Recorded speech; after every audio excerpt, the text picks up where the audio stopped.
ओम नमः शिवाय। शिव पुराण के 23वें अध्याय में आपका स्वागत है। शिव पुराण ऐसा ग्रंथ है जो भगवान शिव जी के चरित्र के बारे में लिखा गया है।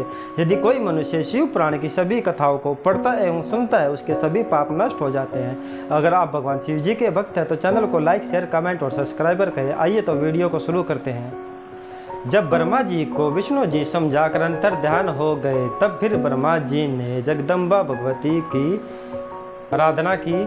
ब्रह्मा जी ने नारद को बताया। इसके पश्चात मैं देवी का स्मरण करते हुए उनसे प्रार्थना करने लगा, हे मातेश्वरी, कृपा करें, मेरा कार्य पूर्ण कीजिए। ब्रह्मा जी की बार बार स्तुति करने पर भगवती चामुंडा प्रकट हुई। वे 4 भुजाओं वाले सिंह पर आरूढ़ वर देने के लिए हाथ में कलश लिए हुए थी। उनका मुख शरद काल के चंद्रमा के समान कांति वाला था। मस्तक पर चंद्रमा और 3 नेत्र थे। उनके पैरों के नखों की अद्भुत कांति थी। उसके पश्चात ब्रह्मा जी ने मातेश्वरी को प्रणाम कर उनकी इस प्रकार स्तुति की, हे देवी, आप तो सनातनी शक्ति हो। आप तो संसार को मोहित करने वाली तथा त्रिलोकों की रचना करने वाली हो, संहार करने वाली तथा गणों से परे, योगियों के लिए पूजित और उनके हृदय में निवास करने वाली हो, योगियों के आह्वान पर प्रकट होने वाली हो। आपको मेरा प्रणाम है।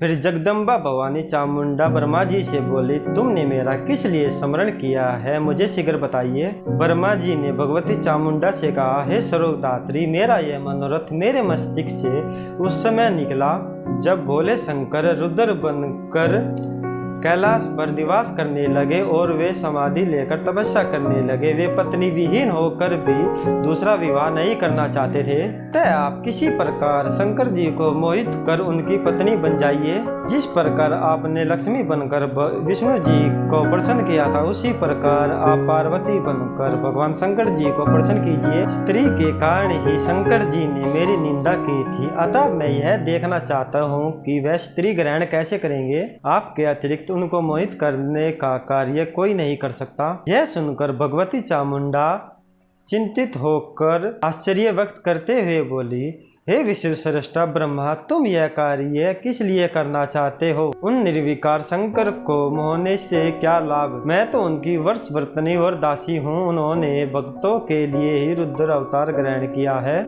वे तो माया के स्वामी हैं। फिर देवी ने सोचा कि मैं यदि ब्रह्मा जी को वरदान प्रदान नहीं करती हूँ तो देव मार्ग भ्रष्ट हो जाए और नष्ट हो जाएगा। यह सोचकर शिव जी का स्मरण करके उन्होंने शिव की आज्ञा से ब्रह्मा जी से कहा, हमारे सभी मनोरथ पूर्ण होंगे। तुम सत्य कह रहे हो, उनको मोहित करने की शक्ति किसी के पास नहीं है। ब्रह्मा जी से जगदम्बा ने कहा, मैं दक्ष प्रजापति के घर में कन्या बनकर प्रकट होंगी। इतना कहकर माँ जगदम्बा अंतर ध्यान हो गई। फिर ब्रह्मा जी ने नारद को बताया कि मेरे आदेश अनुसार दक्ष प्रजापति 3000 दिव्य वर्षों तक तपस्या में लीन रहे। उसके पश्चात भगवती चामुंडा ने दक्ष प्रजापति को दर्शन दिए। वे दक्ष प्रजापति के मनोरथ को अच्छी तरह जानती थी।